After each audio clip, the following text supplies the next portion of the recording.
Central Australia is often described as a desert, and it's very dry and hot. Nonetheless, it's full of life, both animal and plant. And one of the most common trees you find there is the bloodwood, called that because its sap is a deep, rich red colour like blood. Well, there are lots of ways of telling a bloodwood. One of them is to look at the bark.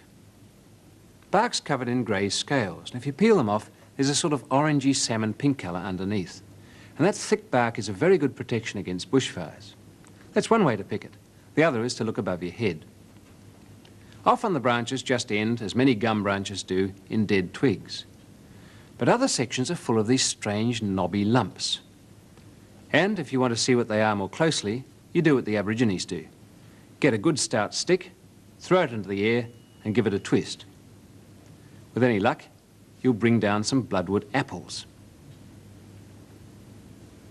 And this is a bloodwood apple. Doesn't really look much like one, but that's an old one, very knobby and lumpy. If I get a young one, you can see how they get their name. There we are, that's a young one, and it has very much the apple form.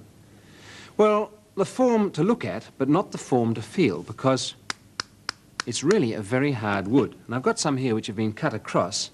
You can see that they're a hollow shell of wood with a very thick, tough, woody case. Not at all like apples, but they were a source of food, not by eating the apple, but by eating what made it. Because if you cut one of those things open, the thing that's formed it is in fact an insect of a most unlikely kind.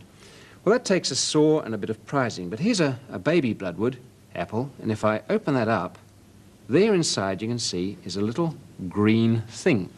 And that, believe it or not, is a female bug. It's an insect that's lost all its feelers and its legs, and it's really just a sort of bag of stuff. But it sits there with its tail blocking one opening at the bottom.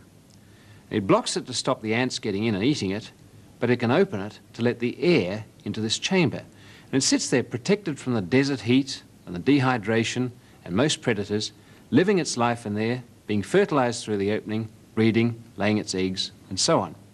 And the Aborigines knew this, and they used to come along, get the bloodwood apples, break them open, and eat that. It was a good source of food.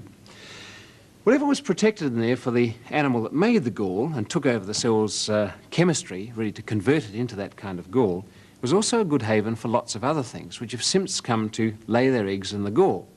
And if you take a bigger gall or bloodwood apple than that, you find that often it's full of really quite an array of insects. This is a bigger gall, and you can see a hole there where something has drilled in. If I open it up, you'll see the culprit, or really the offspring of the culprit, and there it is. It's a caterpillar or grub in the process of turning into a moth. So moths can take these galls over, and wasps can too. They're a very useful little place to protect your offspring from the dehydrating sun.